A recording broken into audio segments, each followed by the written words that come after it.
Hello guys, good morning, good afternoon, good evening. Mayroon akong maisishare sa inyo mga kababayan ko. Alam nyo guys, ang buhay ng tao parang katulad ng gulong. Ang gulong ay bilog. Minsan nasa ilalim ka, minsan nasa babaw ka. Ang mundo bilog din, katulad ng gulong. Minsan nasa babaw ka, minsan nasa ilalim ka.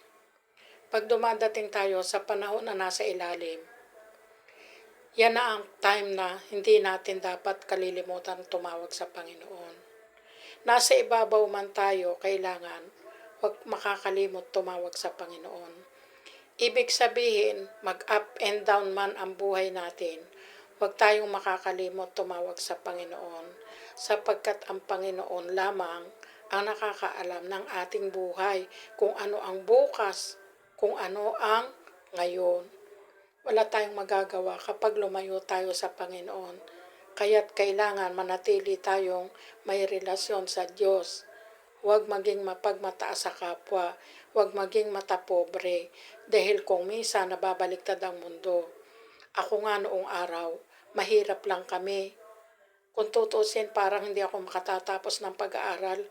Kung i-imaginein ko, ang buhay namin noong araw ay down. Hindi katulad ngayon. Ngayon, nakakaraos na. Noon ang buhay namin, akala mo hindi ka na makakatungtong ng paaralan.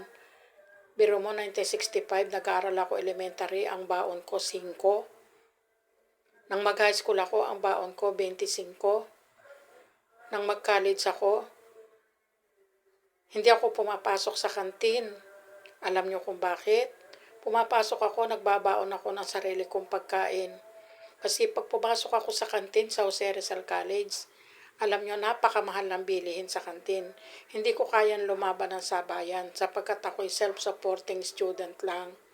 Nagsisikap lang akong makatapos ng pag-aaral, kaya hindi ako pumapasok ng kantin.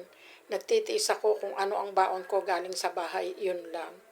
Kaya ako, sanay akong mag-adjust. Kapag ikaw ay may pangarap sa buhay, dapat meron kang determinasyon. Dapat well-organized and well-disciplined and well-determination in life.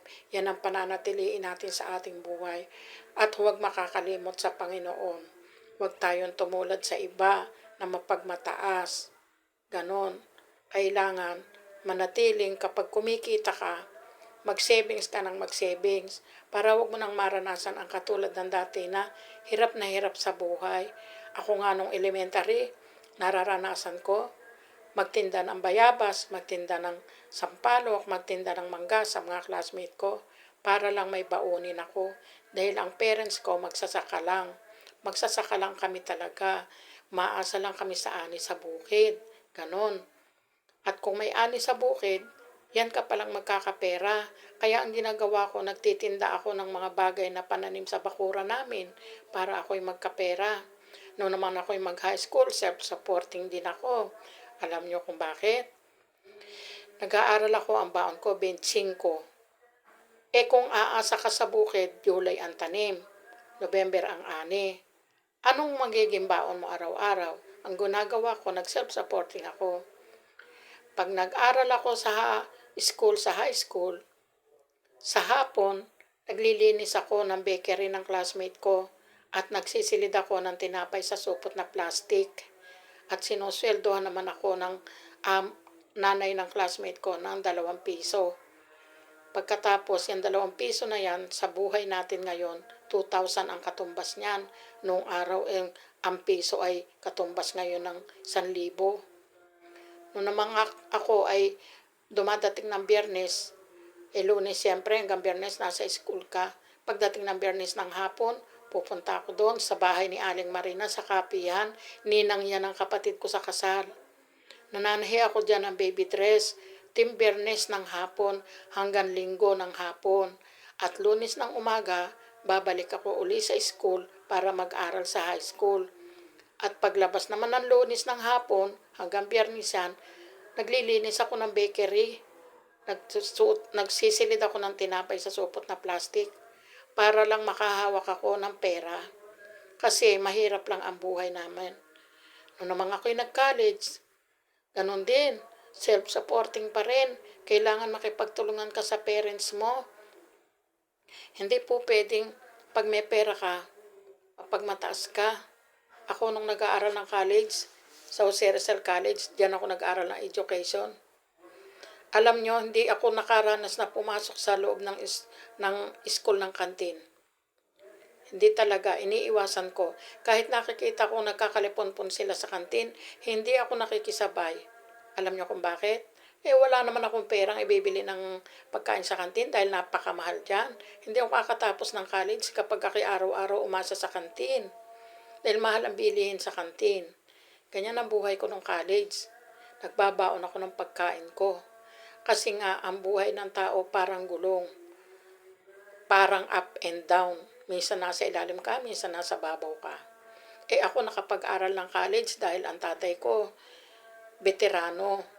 Meron siyang educational benefit na siya kong ginamit nung ako ay nag-aral ng college. Nilakad ko ang educational benefit ng tatay ko sa PIBAW. At siya kong ginamit na pantuition pag-aral ng college nung nag-aral ako sa Jose Rizal College ng Education. Ang baon ko araw-araw, galing sa sarili kong pagsisikap, nananahi ako. Alas 7 ng umaga hanggang alas 2 ng hapon, nananahi ako sa dress shop. At pagdating ng alas 3 ng hapon, nasa school ako, nag-aaral ako ng education. Alas 3 ng hapon, alas 9 ng gabi, yan ang schedule ko sa school. Yan ang schedule ko sa pag-aaral. At nananatili akong nakikipag-ugnayan sa Panginoon dahil wala naman akong magagawa kung malayo ako sa Panginoon. Kaya't naniniwala ako na ang hugis ng mundo ay bilog. Ganyan din naman ang buhay ng tao. Parang katulad din ng bilog na hugis ng mundo at katulad din ng bilog na hugis ng sasakyan. Minsan, up and down ka. At sa kasalukuyan ngayon, ako, 26 years na rito sa Saudi Arabia, na kung iisip-isipin ko, ang buhay ko nung araw ay napakahirap lang. Para bang hindi na ako makakasakay ng eroplano. Na ngayon, pabalik-balik na lang ako sumasakay ng eroplano. At natutuwa ako dahil alam ko, nagaganap ito sa buhay ko dahil kaloob ito ng Panginoon. Nakita ng Panginoon Diyos kung paano ako nagsikap at nagtiyaga. Okay, hanggang dito na lang po ang aking video. Salamat po sa inyong panonood. Thanks for watching. Please like, comment, and share. God bless you. Bye-bye.